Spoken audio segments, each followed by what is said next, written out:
కృష్ణా జిల్లా అవనిగడ్డ నియోజకవర్గం కోడూరు మండలం గ్రామాల ప్రజలు అప్రమత్తంగా ఉండాలని ఎస్ఐ చాణక్య తెలియజేశారు. అసాంఘిక కార్యక్రమాలకు పాల్పడితే చర్యలు తప్పవని, కొత్త వ్యక్తులు సంచరిస్తే సమాచారం ఇవ్వాలని అన్నారు. ఇక ప్రజలు తీర్థయాత్రలకు, పుణ్యక్షేత్ర దర్శనాలకు వెళ్లేటప్పుడు గృహాలలో ఉన్నటువంటి విలువైన వస్తువులను జాగ్రత్త పరుచుకోవాలని సూచించారు. కొత్త వ్యక్తులు ఎవరైనా సంచరించినట్లు ఉంటే ముందస్తుగా స్థానిక పోలీసులకు సమాచారం ఇవ్వాలని సూచించారు. రాత్రుల సమయాల్లో అధిక ఉష్ణోగ్రతల ప్రభావంతో గృహాల ఆవరణలో నిద్రించే సమయంలోనూ పలు జాగ్రత్తలు తీసుకోవాలని తెలియజేశారు. పరిసర గ్రామ ప్రజలకు నమస్కారం. మనకి వేసవికాలం వస్తుంది.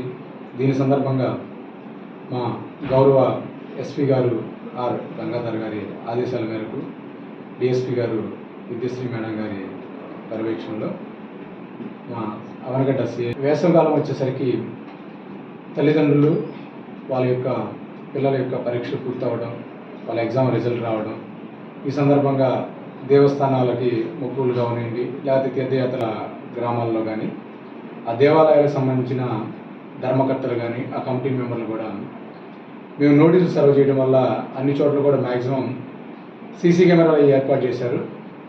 అయినప్పటికి కూడా సెక్యూరిటీ వాళ్ళని ఎవరికల్ని నైట్ వాచ్మెన్ కానీ అలా ఏర్పాటు చేసుకోవడం చేస్తే దొంగతనాలు మనం అరికట్టించవచ్చు.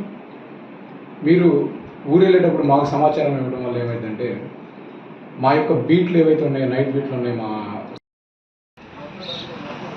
మీ ఇళ్ళ వైపు ఎక్కువగా దృష్టి పెట్టించి మీ ఇంటి వైపు, మీ పరిసర ప్రాంతాల్లో చెక్ చేయించడం జరిగిందండి.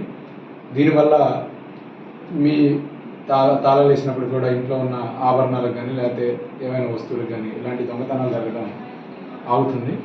దయచేసి ప్రజలందరూ ఈ విషయాన్ని దృష్టిలో పెట్టుకొని మాకు సమాచారం ఇవ్వాల్సిందిగా మీడియా ముఖంగా అందరినీ కోరుతున్నామండి. Thank you.